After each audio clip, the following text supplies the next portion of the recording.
Epa.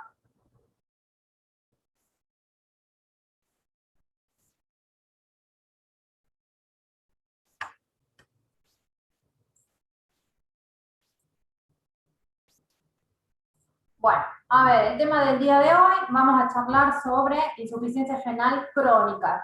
La última vez que nos vimos, estuvimos charlando de enfermedad renal aguda. ¿Recuerdan? Sí, doctora. Bien, perfecto. Bueno, hoy vamos a charlar de enfermedad renal, pero de un curso crónico. La insuficiencia renal crónica o enfermedad renal crónica nos estaría hablando de una situación respecto a un filtrado glomerular menor a 60 mililitros por minuto. Tengamos en cuenta que el filtrado glomerular normalmente aceptado o fracción que se considera normal es entre 120 y 90 mililitros por minuto. En este caso, ese filtrado glomerular estaría por debajo, sería menor a 60 mililitros por minuto, pero de un curso evolutivo de más de 3 meses. ¿Sí? O estaríamos hablando de la presencia de algún marcador de daño renal también en un periodo de más de 3 meses de evolución. Eso nos ayudaría a nosotros a definir lo que es la enfermedad renal. Ahora, estas anormalidades o la presencia de alteraciones estructurales, estaría hablando de anormalidades en el sedimento urinario o anomalías en las estructuras que nosotros las vamos a poder detectar a través de estudios por imágenes o a través de una biopsia que permita que estén documentadas esas alteraciones o anormalidades. Las mediciones, estas mediciones de las cuales estoy hablando, la bibliografía nos asesora que deberíamos repetirla a los 3 meses antes de establecer el diagnóstico definitivo de enfermedad renal crónica, ¿sí? La sugerencia es estas anormalidades, volver a reconfirmarlas y estar seguros de alguna manera a los 3 meses de haberlas detectado, como para recién poder directamente declarar el diagnóstico de enfermedad renal crónica. Y para tener en cuenta cuáles serían esos marcadores del daño estructural, del daño renal. Bien, a nivel anatómico, por supuesto que vamos a necesitar evaluarlo mediante exámenes complementarios de imágenes, como por ejemplo una ecografía. Si ustedes recuerdan la clase anterior que tuvimos sobre enfermedad renal aguda, yo les había marcado que la ecografía renal sería el gold estándar como método de imagen para evaluar a estos órganos, ¿sí? Bueno, la ecografía sí nos permitiría observar la presencia de cicatrices, el tamaño de los riñones, en este caso cuando ya el paciente tiene instalada una enfermedad renal crónica, el tamaño de estos riñones estaría disminuido. Otro dato u otro punto a tener en cuenta y buscar si yo estoy evaluando a un paciente en cuanto a su función renal, otro punto a tener en cuenta es detectar la presencia o no de quistes múltiples y bilaterales que nos pudieran hablar de una enfermedad poliquística. Otro de los marcadores de daño renal tiene que ver con la biopsia.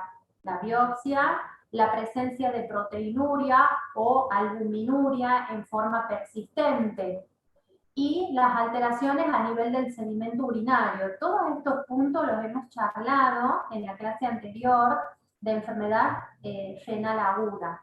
¿Por qué? Porque estos son marcadores. Cuando yo tengo un paciente en el cual detecto una alteración en la función de sus riñones, yo tengo que buscar estos marcadores, ¿sí?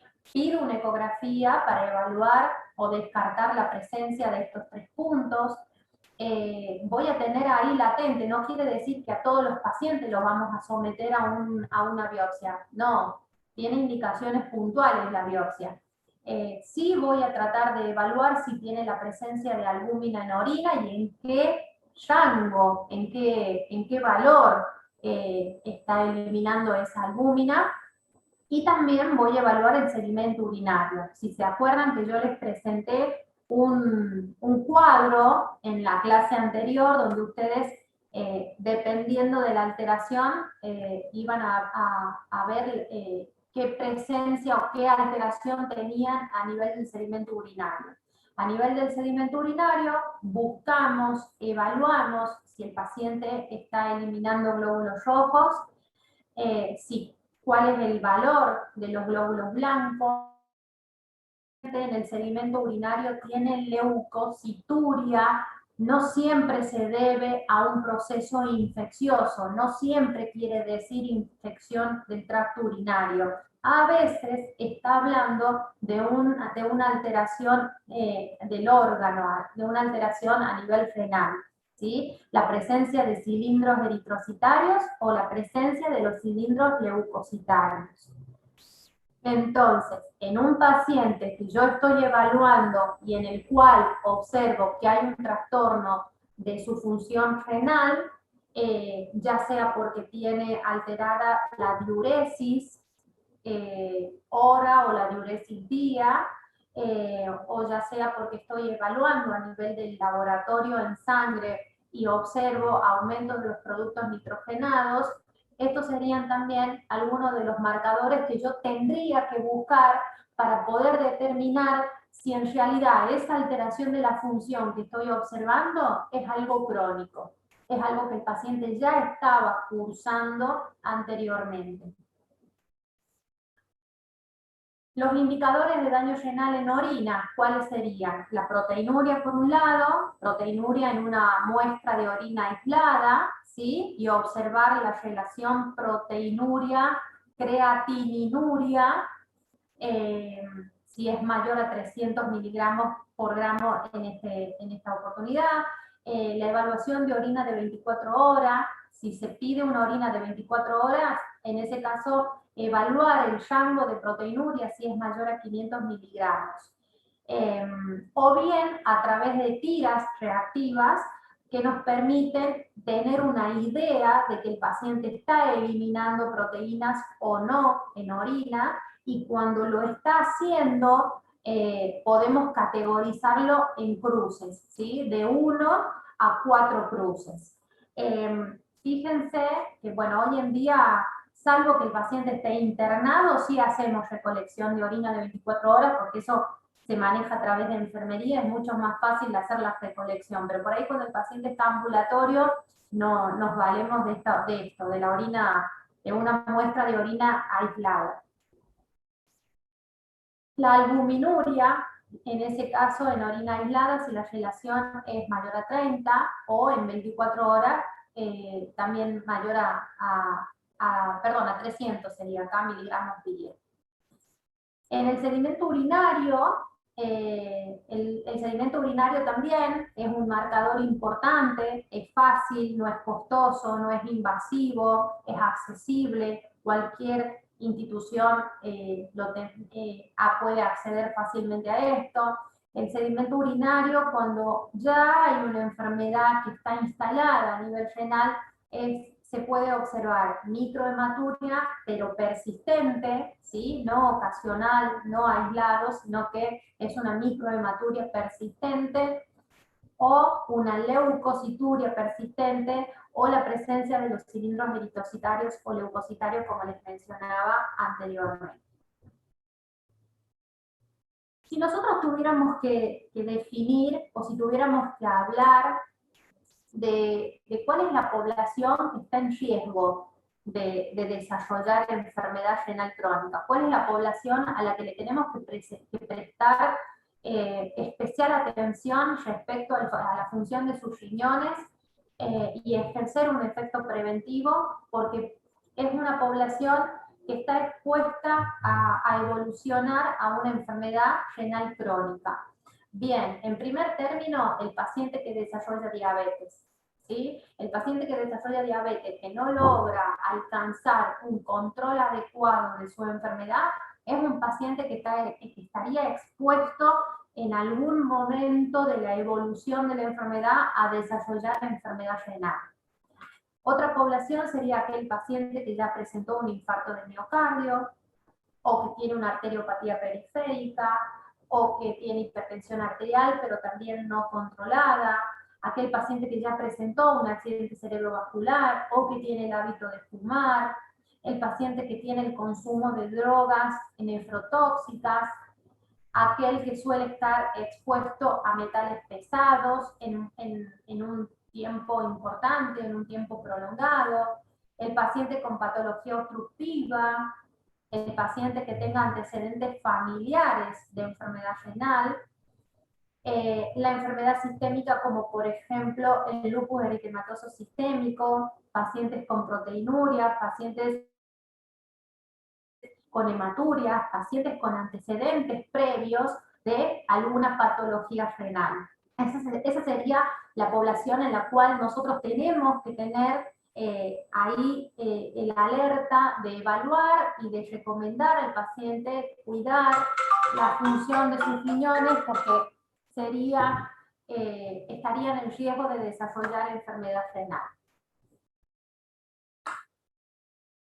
Bien, respecto a los pacientes con antecedentes de enfermedad renal, ¿qué enfermedad renal? Aquellos que presentan glomerulonefritis o que tienen antecedentes de un urémico hemolítico o que han presentado nefroangiosclerosis o mieloma o que tienen poliquistosis, amiloidosis, aquel paciente que ya tiene instalada una nefropatía a partir de su diabetes, pero no una nefropatía, puede ser una nefropatía incipiente, es decir, cuando recién se comienza a instalar el daño renal. La nefritis tubulointersticial, la nefropatía lúpica, la nefropatía obstructiva, la del trasplante o de causa desconocida, ¿sí?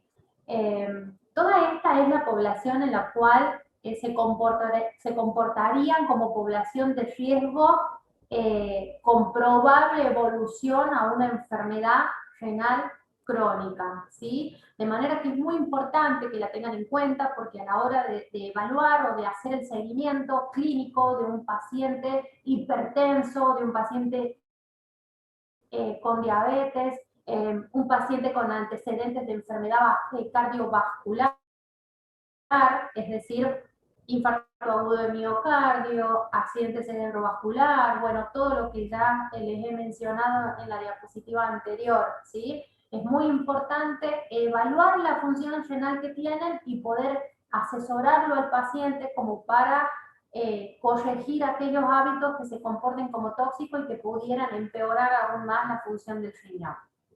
Esto que les estoy mostrando en este momento en pantalla, lo que están observando es la clasificación de las guías CADIGO, ¿sí? Las guías CADIGO es una asociación de expertos que logra o que busca establecer la enfermedad renal en distintos estadios, la estadifica a la enfermedad para un mejor abordaje y un mejor manejo de la enfermedad.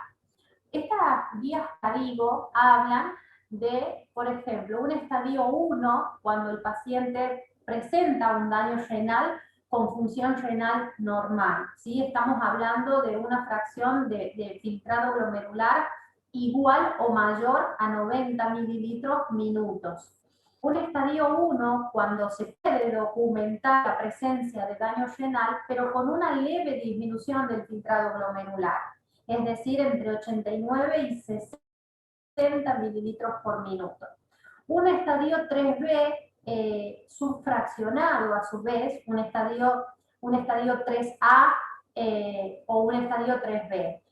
Ambos con una moderada disminución del filtrado glomerular, entre 59 y 45 para el estadio A y 44 a 30 para el estadio B.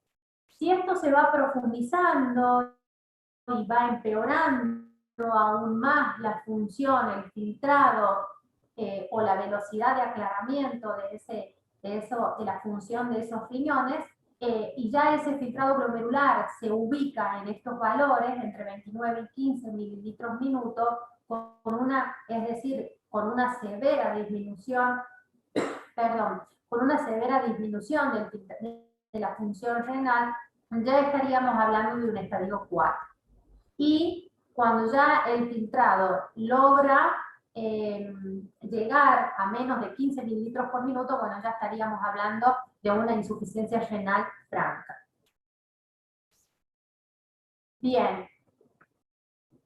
¿Y cuál sería la forma de detectar precozmente la enfermedad renal?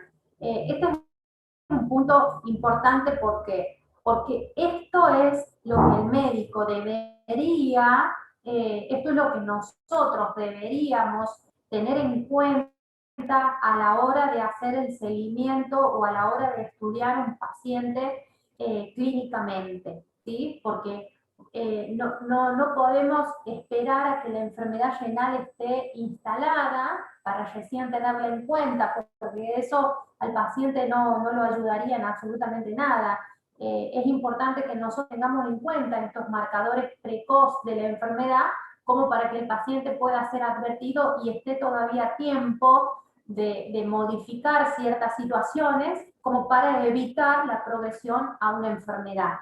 La presencia o no de proteinuria, debemos buscar ese índice de proteinuria en la orina. Debemos siempre evaluar o saber qué creatinina maneja el paciente en sangre o qué nivel de urea maneja en sangre, estimar el filtrado glomerular. Yo les comentaba en la clase anterior que hoy en día existen, se puede hacer el cálculo a través de aplicaciones del celular, que tranquilamente uno carga los datos y ya te dice qué índice de filtrado glomerular tiene tu paciente, o también se puede calcular manualmente a través de una fórmula, por la vía que ustedes quieran, pero siempre es importante que ustedes sepan qué filtrado glomerular tiene el paciente que está delante de ustedes o el que ustedes están evaluando.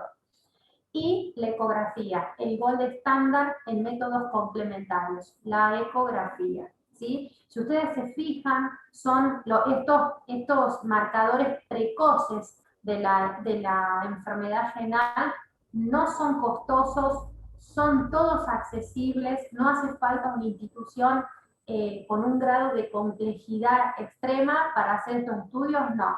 Esto es absolutamente accesible, se puede hacer en cualquier institución sanitaria, es un método simple de laboratorio, esto se calcula a través de una fórmula matemática y una ecografía que es absolutamente para nada invasiva, ¿sí? De manera que esto es responsabilidad nuestra como médicos de tenerla en cuenta, porque si no la tenemos en cuenta es lo que siempre les estuve diciendo.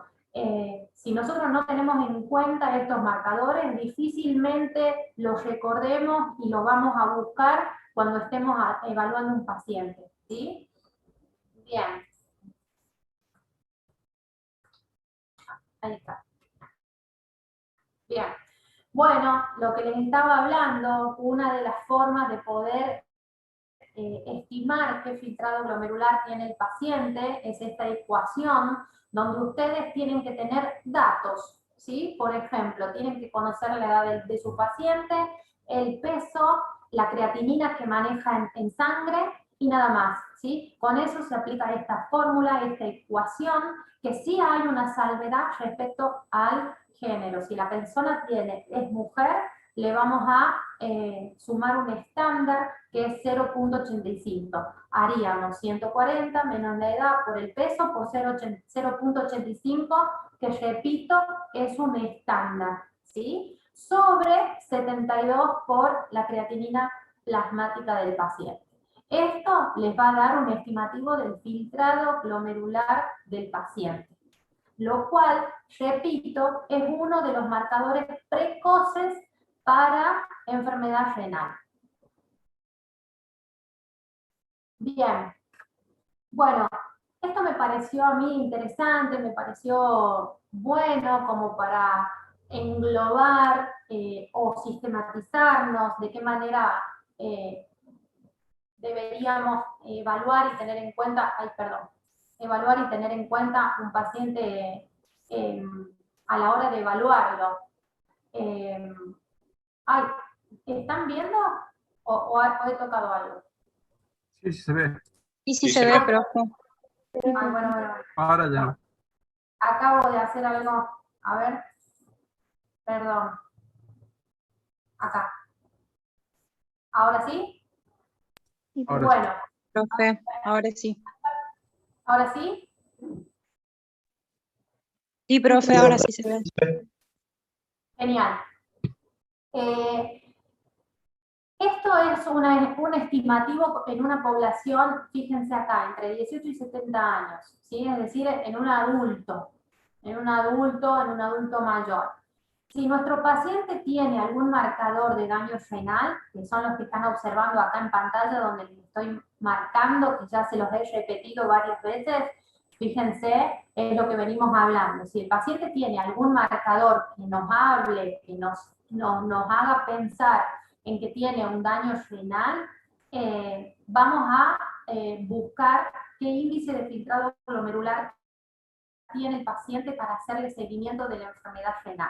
¿Sí? Si hay un marcador de daño renal, hay enfermedad renal. Ahora, ¿esta enfermedad renal va cursando con alteración de su función? Bueno, hay que calcularle el filtrado glomerular para hacer el seguimiento. Si este paciente tiene un índice de filtrado menor a 60 con una relación proteinuria, creatininuria menor a 300, albuminuria, creatininuria menor a 30, o proteinuria menor a 500, o albuminuria menor a 30, o tiras reactivas. Recuerden que les mencioné anteriormente que a veces una opción es evaluar la orina del paciente con tiras reactivas que se introducen en la orina y que les va a marcar, ustedes van a poder estimar en cruces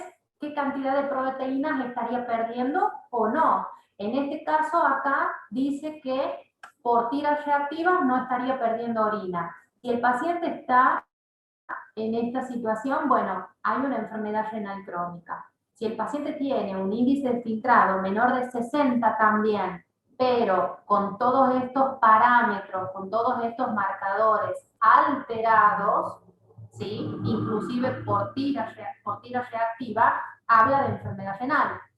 Otra opción sería que tenga un índice o un filtrado que no esté por debajo de 60, que tenga un índice de filtrado mayor a 60 mililitros minuto, pero que tenga estos parámetros alterados, alguno de ellos habla de enfermedad renal.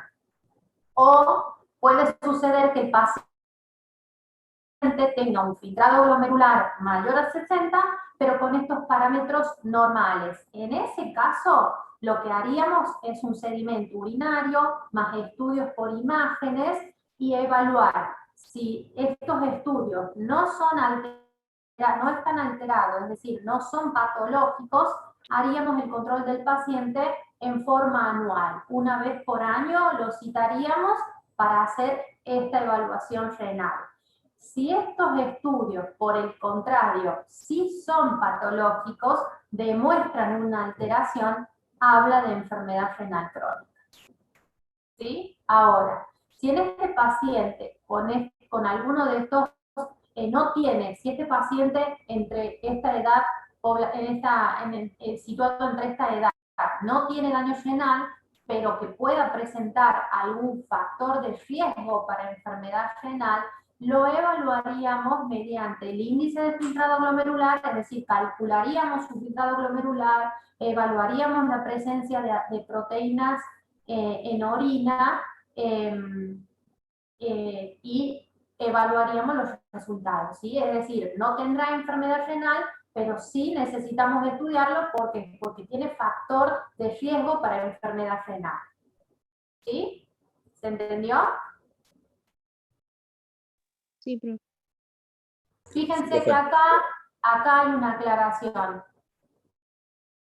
Acá hay una aclaración. El mal, ¿por qué dice ahí diabético? Persona con diabetes sería acá. Persona con desarrollo de diabetes, lo que calculamos es la relación albuminuria-creatininuria, que tiene que ser menor a 30 miligramos decilitro. ¿Sí? Y por lo general en la población no diabética lo que se pide es la proteinuria, no se especifica la fracción. Lo que se pide es proteinuria, índice, proteinuria, creatininuria. Eso es lo que normalmente se suele hacer en la práctica, pero bueno, tampoco puede ser así tan tajante, ¿sí? Bien, ¿cuándo se recomienda poner en contacto al paciente directamente con el especialista, con el nefrólogo? A todo paciente con sospecha de daño renal o todo paciente que ya tiene alterada su filtrado glomerular, pero por debajo de 60 mililitros minutos, ¿sí? Inmediatamente se derivaría. ¿Y cuál sería la actitud o cuáles serían los puntos a tener en cuenta para evitar o disminuir la progresión de la enfermedad renal? En primer término, que sea un paciente que tenga controlada su presión arterial. Es muy frecuente, es común que el paciente tome medicación antihipertensiva, pero nunca se controló la presión, no sabe, no tiene idea si esa pastilla que está tomando para la presión logra controlar su presión. Una cosa es tomar la medicación para la presión y otra cosa muy diferente es que esta medicación controle su presión arterial. Hay pacientes que tomando su enalapril o su losartán, aún así estén por la vida hipertensos. ¿Por qué? Porque existe la dosis insuficiente también. Los antihipertensivos tienen que ser dosificados. Hay pacientes que con 10 miligramos de una droga logran controlar su presión, pero hay otros pacientes que necesitan duplicar la dosis o necesitan una doble asociación de droga para tener su presión arterial controlada, ¿sí? Entonces, una cosa es tener un paciente hipertenso medicado y otra cosa es tener un paciente hipertenso medicado controlado, ¿sí? ¿A quién le vamos a controlado? A aquel paciente que logra mantener sus presiones en un rango normal estando tomando su pastilla, ¿sí? Sí, es hipertenso, pero toma la pastilla y se coloca en el rango de normotenso, ¿sí? Bien, eso es importantísimo porque se lo remarco, porque es muy común que los pacientes, aún tomando pastillas o medicación para la presión, continúen hipertensos. Bueno, el control de la diabetes también, absolutamente importante. Muchas veces el paciente, aún colocándose insulina, permanece con un estado de hiperglucemia que es absolutamente tóxico para los riñones y es una de las principales causas de nefropatía. El control de la dislipemia, el control por la predisposición a enfermedad arterial,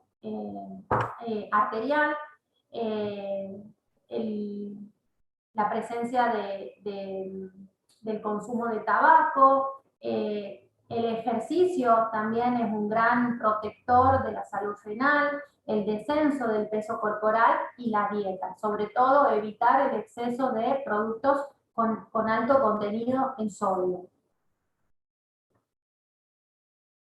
¿Y qué recomendaciones? Bueno, sobre lo hablado anteriormente, es muy importante que el paciente tenga niveles estables de presión arterial, siempre por debajo de 140/90. Existen por ahí colegas que a 140/90 lo toman como algo positivo, como que está bien, y no, es necesaria que la presión arterial esté por debajo de 140/90 para evitar la enfermedad renal. Lograr alcanzar una hemoglobina glicosilada menor a 7% en pacientes que ya hayan desarrollado diabetes. Indicar fármacos hipolipemiantes, es decir, estatinas si los valores de colesterol LDL están por encima de 100 miligramos por ciento y el riesgo cardiovascular supera el 20% a los 10 años. Indicar actividad física moderada, estaríamos hablando de una frecuencia de 5 veces por semana durante 30 minutos. Realizar consejería respecto al hábito de fumar. Recomendar el descenso de peso, sobre todo teniendo en cuenta la circunferencia abdominal abdominal, mayor a 94 en el hombre, y en la mujer aquella que tenga una circunferencia mayor a 80. ¿Sí? Siempre tratando de alcanzar un índice que lo permita clasificar al peso en peso normal, es decir, entre 20 y 25. Y aconsejar sobre el uso racional de medicamentos y sustancias que se comportan como nefrotóxicas, como pueden ser los AINE y algunos contrastes. Bien, las consecuencias sobre el número de nefronas funcionantes pueden ser amplias y por supuesto que son importantes. En un paciente que ya tiene instalada la enfermedad renal, se puede presentar alteraciones a nivel de la excreción y de la reabsorción de distintos electrolitos, retención de productos nitrogenados, puede generar un estado de anemia, ¿sí? Y puede generar también trastornos digestivos, como por ejemplo una hemorragia digestiva. También se pueden generar trastornos neuromusculares, y esto tiene que ver a partir de los trastornos hidroelectrolíticos, y también lesiones cutáneas, como por ejemplo la pigmentación amarillenta, que estaría justificada por el estado de anemia que cursan estos pacientes. ¿Y cuál sería el tratamiento o la recomendación farmacológica en un paciente que ya tenga instalada su enfermedad renal? Bueno, por lo general los inhibidores de la enzima convertidora de angiotensina, es decir, los IECA, en pacientes con daño renal y o proteinuria o albuminuria positivas, sean hipertensos o no. Muchas veces el paciente no está en rango de hipertensión, pero aún así puede tomar un IECA en una dosis no hipertensiva como para ejercer un efecto nefroprotector. Algunos antagonistas de los receptores de angiotensina 2, en caso de que el paciente tenga intolerancia a los inhibidores de la enzima convertidora de angiotensina, las estatinas, ¿sí? Las estatinas y la disminución de los eventos y o muertes a causa de lesión cardiovascular.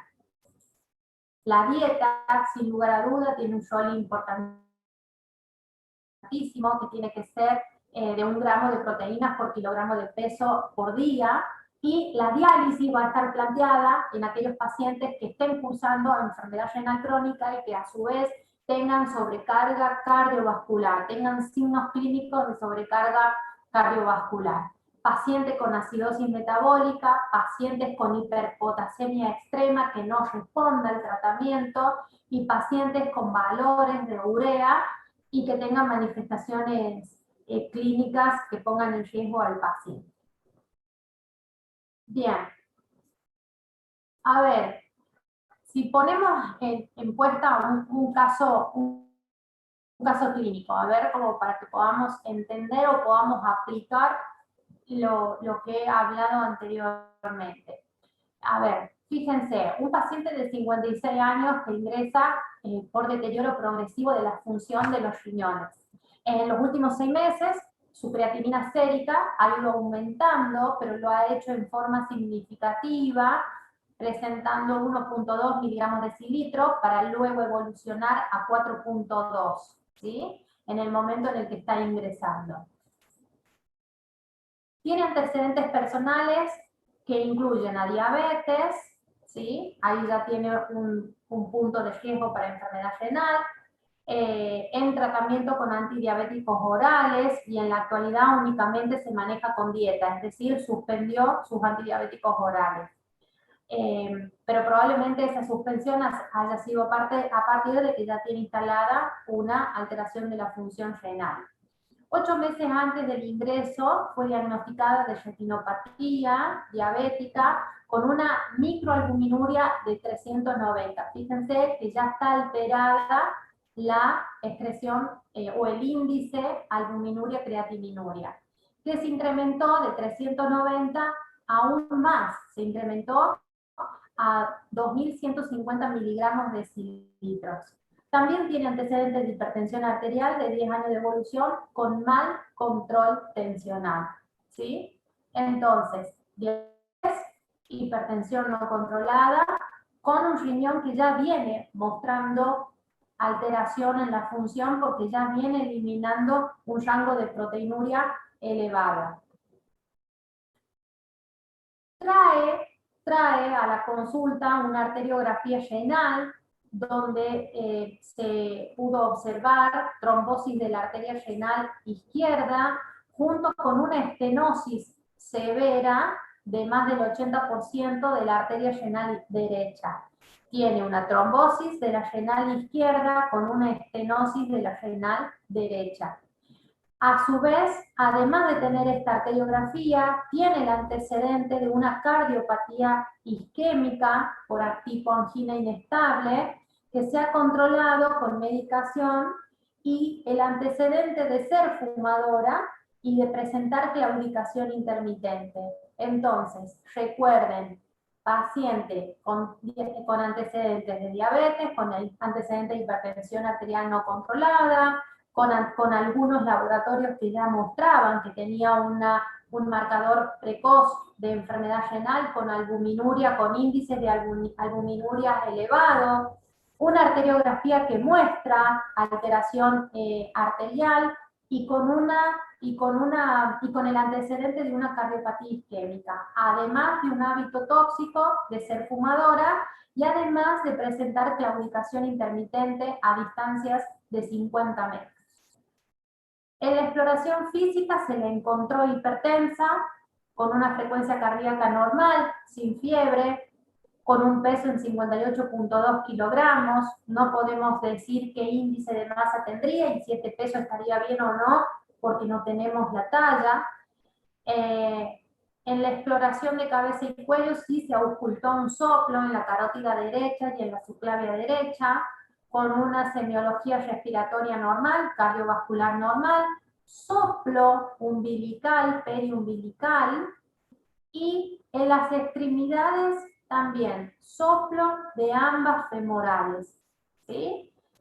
Edema de miembros inferiores y un fondo de ojo que mostraba retinopatía diabética e hipertensiva. Si ustedes tienen un paciente con un fondo de ojo que muestra retinopatía diabética e hipertensiva, es una paciente que tiene lesión de la microvasculatura, ¿sí?, a nivel de la retina. Y fíjense, si nosotros ocultamos soplo carotidio, ¿qué estamos pensando? Que probablemente tenga un trombo también ahí, ¿sí?, que tenga una placa ateromastosa que está alterando el flujo normal de esas carótidas, lo cual también lo percibimos a nivel de las femorales, lo cual también lo percibimos a nivel periumbilical.